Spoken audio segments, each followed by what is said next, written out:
ओंकार ओडिया। नमस्कार फ्रेंड्स, ओंकार ओडिया चैनल रे आपण मानक स्वागत। फ्रेंड्स, आज एक क्षुद्र भिडियो रे एभली एक शक्तिशाली महामंत्र को आपण मानक सह शेयर करबा पई जाउची, जहार केवल स्मरण एवं उच्चारण मात्र के ही आपणकर जीवन सकल गतिपथ बदलवाई आरंभ करथाय। आपण जेउ भली मध्य संकट रे थांतु, आपणकर जेउ भली मध्य दुखद दुस्समय चली थाउ, ताहा अचिरे दूरीभूत होता है। यही महामंत्र को जेतेबेले आपण माने निज जीवनचर्या रे शामिल करिवे, एहार पराकाष्ठा को आपण माने निज जीवन ही अनुभव करिवे। जदि चाकरी वृत्ति कर्म नियुक्ति आज पर्यंत आपन को प्राप्त होई पारु नाही, देखिबे चमत्कार ही संगठित होबो। आपण जो संस्था रे चाहूचंती आपनकर कर्म नियुक्ति पई ताहा निश्चित भाव में आपन को प्राप्त होई परिबो। अथवा जदि वाणिज्य व्यवसाय स्थली रे बसिक रे आपण लाभवान होई पारुनांती, ताहा मध्य संभव होई परिबो। ग्राहक माने आपन काल को आकृष्ट होई आसीबे। जेतेबेले आपण माने दुकान रे खाली समय रे बसचंती, सेतेबेले ई महामंत्र केवल स्मरण करंतु, देखिबे तत्काल व्यापार रो मंदा अवस्था कटिया पई लागिबो। अथवा जदि प्रेम प्रणय विवाह को नै आपण गभीर मर्माहत अछंती, आपनकर कोन स्थान रे प्रेम प्रणय संपर्कटी संगठित हो पारु नाही अथवा विवाह स्थिर हो पारु नाही, देखिबे आपनकर से समस्त मध्य अक्लेश रे दूर हो पे लागिबो। आपण मानकर जीवनटी जे बली भाव रे प्रेममय होई उठिबो, से बली भाव रे वैवाहिक बंधन रे आबद्ध होई आपण शीघ्र सांसारिक क्षेत्र में योगदान करेंगे। अथवा जदि कौन शत्रु आपण मानक पीछा लगी आपन को भल भाव में बंचे दौ नहीं, आपन को रास्ता रे घाटे घरे बाहर सबुआड़े आपनकर बेइज्जत करुच्ची एवं आपनकर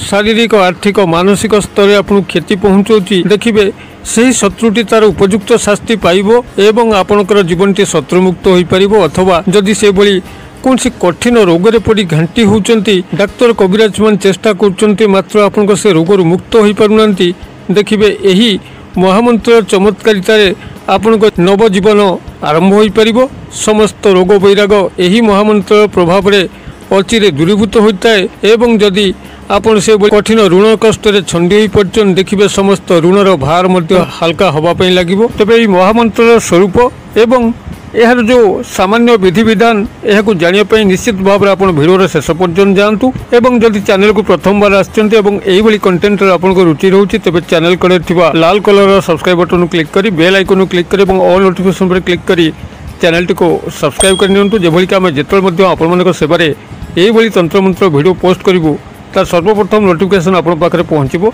एवं से सब को आपण मैंने सर्वादूर देखिक किसी ज्ञान आहरण करेंगे। तेज फ्रेंड्स, एवं सुन नजर पकड़ा यही शक्तिशाली महामंत्र जार स्मरण एवं उच्चारण मात्र के ही आपनकर सकल दुख कष्ट निवारित होता है। जीवन समस्त स्वप्न आशा आकांक्षा परिपूर्ण होता है। जहाँ जीवन में आपनकर मौलिक आवश्यकता ताहा यही महामंत्र ही आपन प्रदान करें। विश्वास ही बड़ जिनस।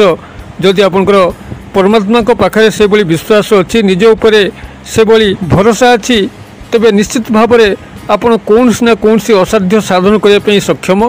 केवल निजर मन भीतर दुर्बलता ही आपन को अनेक क्षेत्र में हैरान करथाय एवं आपनकर ग्राहिक स्थिति बंधन जदि आपनकर जीवन चक्रटी से भली भाव में दुष्ट ग्रह मानक द्वारा कबलित अच्छी अथवा शत्रु मानकर प्रेरित कौन दुष्ट शक्ति द्वारा आबद्ध हो पड़ी, तेबे आपनकर समस्त कार्य विघ्न आसी थाए। जहाँ आपण माने चाहिए ताहा आपन को प्राप्त होबारे विलंब घटी थाए किंबा अनेक स्थले आपन को प्राप्ति मध्य होई न थाए। मात्र ए जो महामंत्र यार केवल स्मरण एवं जपन मात्र के ही आपनकर समस्त ग्राहिक बंधन आपण माने मुक्त होबा सह समस्त कठिन परिस्थिति शत्रु मानकर दौरात्म्य आपन को पाखरु अपसर जाई थाए। फलत आपनकर सर्व शुभ सर्व लाभ सर्व मंगल घटी थाए एवं आपण माने जो कार्य मध्य हाथ दिंतु से कार्य आप 100% सफलता लाभ करते। तेबे जो महामंत्र यार जो स्वरूप यह प्रथम बुझीबार अच्छी एवं निजर जीवनचर्या ग्रहण करने अच्छी। जदि कौन से दिन ब्राह्म मुहूर्त उठिकी केवल यह एक थर स्मरण कर नौचंती, तेबे से दिन चमत्कारिता आपण माने लक्ष्य करेंगे किभली आपण मानकर दिनटी शुभरे शुभरे कटुची एवं यह जदि निजर जीवनचर्या सामिल कर चलती एवं यही महामंत्र जो अपूर्व स्रोत से निजक भसे दे चलती, तेबे देखिए आपण मानक जीवन में ना कौन दुख कष्ट क्लेश रहिबो, ना कौन शत्रु आपन को हैरान करि परिबो किंबा कौन आर्थिक अनाटन आपन को स्पर्श करि परिबो। आपनकर जीवनटी एभली भाव में चकमक होगापी लगे जहाँकि पूर्व केबे घटी नथिला। केवल आस्था और विश्वास मनर सरलता आपन को ये सब प्राप्त करने सहायक हम। तेबे आपण माने यही महामंत्र को जितेबाला उच्चारण करेंगे बा स्मरण करेंगे ताहा जदि आपण ब्राह्म मुहूर्त आरंभ करिपारंती जहाँकि भोर 3टा ରୁ 5टा मध्य जदि आपण माने यही महामंत्र को स्मरण करिपारंती तो आपन को चमत्कार फल मिलिबो। ब्राह्म मुहूर्त एक शक्तिशाली मुहूर्त अटे जेतेबेले कि समस्त अदृश्य देवादेवी माने प्रत्यक्ष अवस्था थांती सेतेबेले जहाँ मध्य मनस्काम आपण माने रखि थांती ता निश्चित भाव में आपन को प्राप्त होता है। अतबे ब्राह्म मुहूर्त आपण माने चेष्टा करंतु यही महामंत्र स्मरण एवं जपन करिया पई।